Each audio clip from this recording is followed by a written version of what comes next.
Hello everyone, thank you for joining us and welcome to the Bob Simmons Show. Well, Bedlam football returns to Stillwater this Saturday afternoon as the Cowboys try to make it 2 in a row over the Sooners from Oklahoma. And with me, of course, the head coach of Oklahoma State Cowboy football, Bob Simmons. And Coach, obviously a great deal of excitement surrounding this week's game. Oklahoma Sooners coming to town, another televised football game and a sellout crowd for the first time in a few years.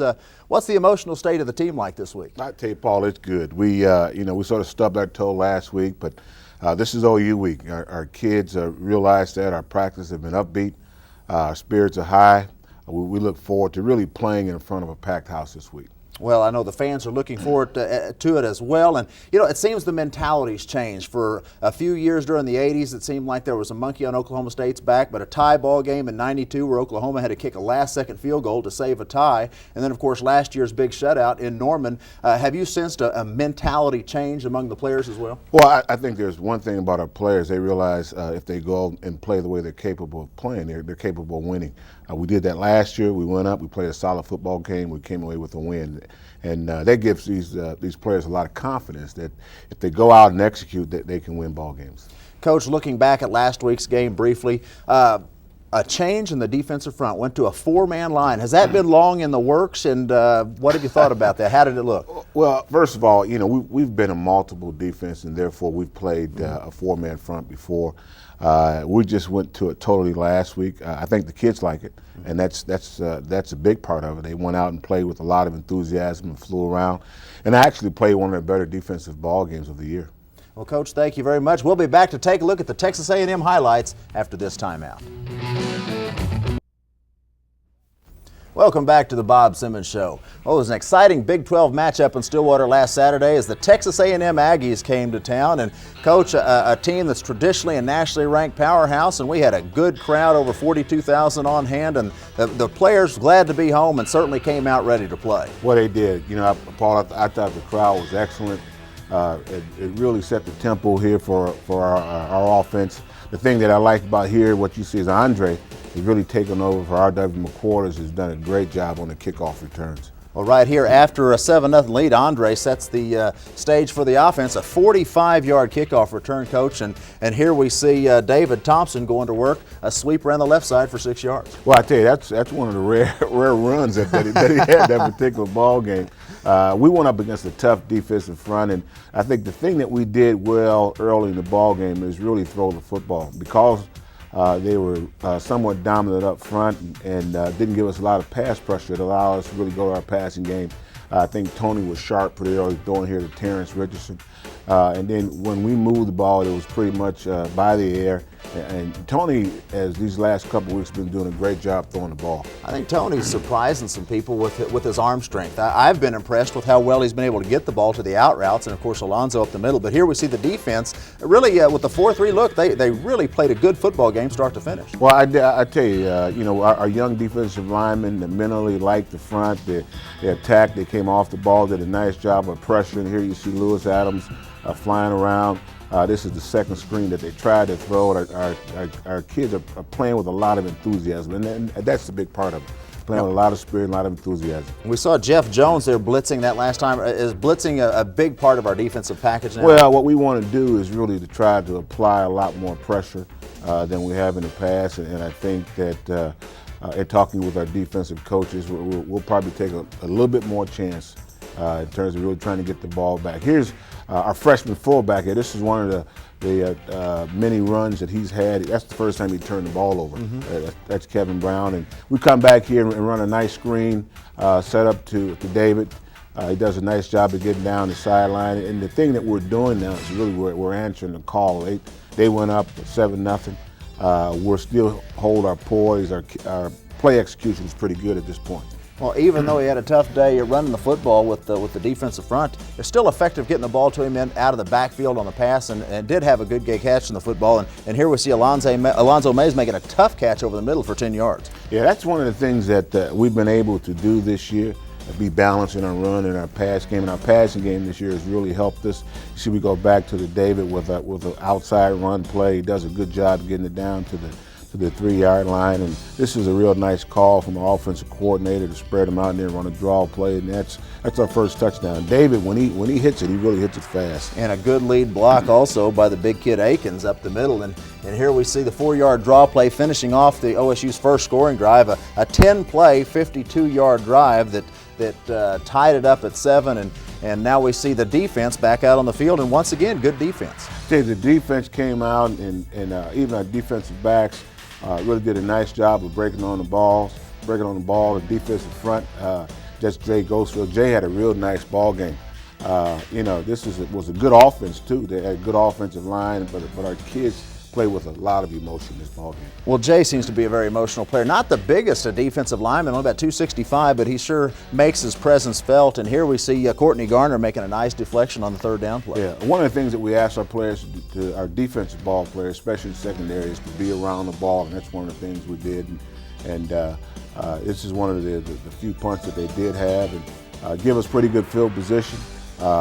We come back out throwing the ball. Great throw and catch from Tony. I think that was Terrence, I believe. Terrence. And Tony really does a nice job getting to Lonzo Mays. He's a big target. Again, he's got to learn to get out of bounds and stop flying through the air. This is 2 weeks in a row we've seen Alonzo go airborne. I think he thinks he's a paratrooper or something, Coach. He's. I tell you what, he's a heck of an athlete, but he needs to put that ball away. That's the other thing. He carries it like a loaf of bread. Well, 24-yard completion from Jones to May, setting up a first down and a quick screen here to Terrence Richardson. Yeah, Terrence had his best ball game. I think he had about 7 catches for 85 yards, and he's gotten better. We're really trying to get this young man on track. This is Tank Coleman. Nice reverse here, good acceleration. I thought Tank was going to score. It was a great effort on their defensive guys' part, but this is a good timing play call and a good block here. And Tank, if he could let that offensive lineman get out front of him, but he's not going to wait on him. Well, it really was a well-designed play. The good lead block by Lynan, and then a great speed by Coleman. Just how fast is he? Well, I think he's a 4.4 kid. And the thing about what Tank is doing, he's really learning our offensive system. He's getting better. But it puts us in field position to score. And see, when we're down here, we got to do a better job of getting in the end zone. We actually got 3, which I thought we ended up coming out with 7 points. Well, a 78-yard drive and the Tim Sidness field goal made it 10-10, and now the defense once again applying pressure, nearly an interception. Nearly, it should have been intercepted. We got to get Courtney Garner to get some better hands than that. But this is, again, our defense is flying around. Nice job by Jay coming hard off the corner. And we always tell our kids that when they play hard, good things will happen. This is a good example of that. Well, a sack right there by Jay Grossfield was not the only one. 3 sacks by the defensive front on the year, so they did a good job of getting pressure on Stewart all day long. And now, once again, a big play right here by Kenyatta Wright. I tell you, this is just before the half, and we talk about takeaways. This is one of the many takeaways that our defense have come up with. Kenyatta Wright is going on a delayed blitz, a hug-up technique, and just really hit the quarterback in the mouth and came up with a nice play and gave us a chance to actually had enough time to get 7. We didn't get 7. I think we ended up selling for 3, but that was a good turnover, good effort. Well, quick pass right here. Again, second time we've seen this, and again to Terrence Richardson, and again, positive yardage. Yeah, and that's just almost like a run play setup where we throw out. This is a nice improvised play because he was not his primary pass play, but we set up the field goal, and Tim Sidness did a nice job of coming on and making it. Well, after the turnover by Wright, a 7-play, 19-yard drive, and Sidness with a 32-yard field goal, giving us a 13-10 lead going into the half. And now in the second half, great play here by Lewis Adams, the first play of the second half. I tell you, we wanted to come out and really establish some things on defense the second half, and Lewis, the defense came out and set the tempo. As you can see, Lewis made a nice play, about a 3 or 4 yard loss, and I think that's the first series that they had. And it was important for us to come out and go 3 and out and get our offense back on the field. We were able to do that. Well, second long, and we see Adams and Grossfield here combining on a sack. Yeah, played with. I tell you, our kids were really fired up coming out of the locker room, and at that point, I really felt good about our opportunities to win that ball game because our defense was very dominant at that particular time. Well, later on in the ball game, A&M had a lead here, and Andre Richardson again with a tremendous kickoff return. Great return here, gave us great field position. he was about 1 or 2 blocks from taking that thing all the way. Well, he's done an outstanding job since he's come in and assumed that role. 26.6 yard average on kickoff returns. If he had one more return, he would officially be the leading kickoff return man in the Big 12 Conference. Oh. He's had a great year, and here we see Willie Grissom on a quick slant. Our offense did a nice job of answering the score. This is Brian Akins on a really inside fullback play where he does a nice job of cutting back, going right up the middle. It's good to see Brian stay on his feet. That was the key thing. He makes a nice cut here. He runs through a tackle, and that's key. Now he turns on that 4.1 speed that he said he has. I think he's pulling somebody's leg, maybe all of us, but he's a big boy, and that was a nice run. 67-yard touchdown drive there, made it 24-19 at that point in the game. Coach, really offensively, defensively played an exceptional football game. A couple of big turnovers wound up resulting in a 17-point swing for A&M. That's the key. We were in that ball game going into the fourth quarter, 24-19. With several opportunities to win the ball game. And as I tell the football team, you can't turn the ball over and expect to win the ball game. And late in the fourth quarter, we turned the ball over twice, which really led to 17 points. And in my opinion, was the difference in winning and losing that ball game. Thanks, Coach. We'll be back to take a look at TD's 2-minute drill after this timeout. TD's 2-minute drill, sponsored by Farm Credit, for Ag, for Life. Welcome back to the Bob Simmons Show. Well, in case you missed it, last Friday night, Oklahoma State had their first annual Hall of Honors banquet. If you missed it, Wade Pearson and Tom Dorado are going to take you behind the scenes to see what you did miss out on. You can make plans for next year on TD's 2-minute drill.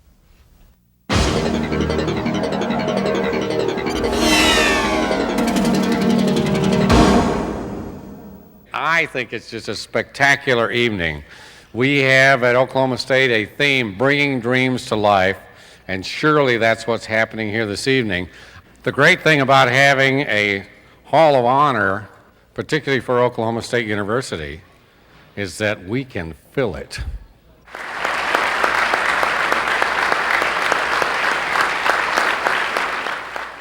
We gather tonight to celebrate a great and wonderful heritage as we begin to think about creating a better future. And as we think about creating a better future, we can dream about things that can happen.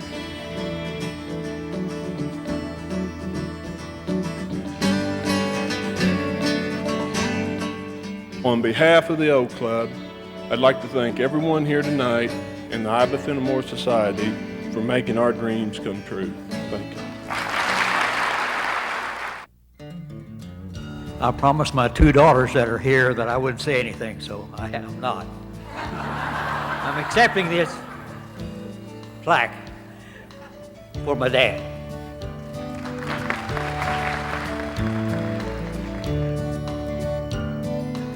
I'd like to thank you for honoring my father. He had 3 loves in his life: his family, Oklahoma State, and basketball. His life was Oklahoma State.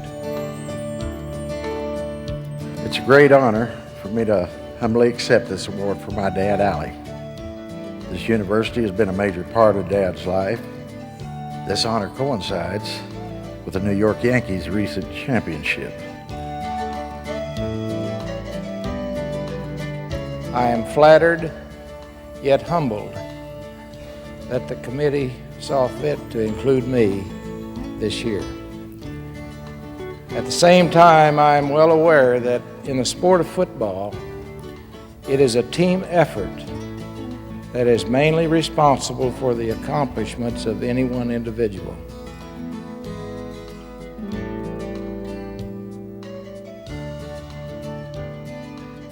It's impossible to tell you how I feel tonight. The occasion represents the recognition of one of the most exciting times in my life.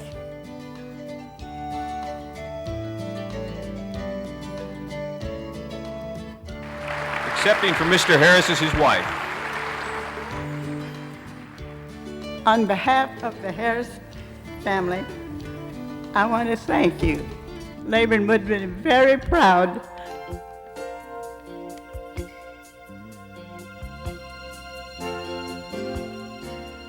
Barry sends his regrets that he could not be here, and I accept this for you. Thank you, thank you, thank you.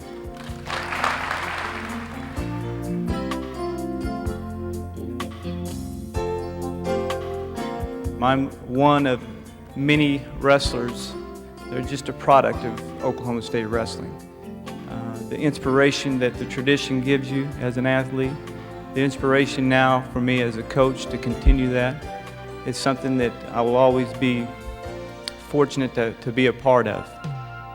Tonight also, as we reflect upon the great history, the heritage and legacy which is ours at Oklahoma State University, it gives us an opportunity to say thank you, not only to the Iva Fenimore Society members as a whole and the other great supporters of our great university, it gives us an opportunity to say thank you to special people. Jack Griffith, the first recipient of the Iva Fenimore Distinguished Service Award. Thank you very much, Terry Don. This is a great honor. We're on such a great track at Oklahoma State right now in our athletic department. We've got things going our way. You saw the development of the new facilities, the Iva Fenimore Society that allows us to do things that out of budget that you couldn't do any other way. I think it's a testimony to the direction we're headed, and I thank all of you for the honor tonight. Thank you.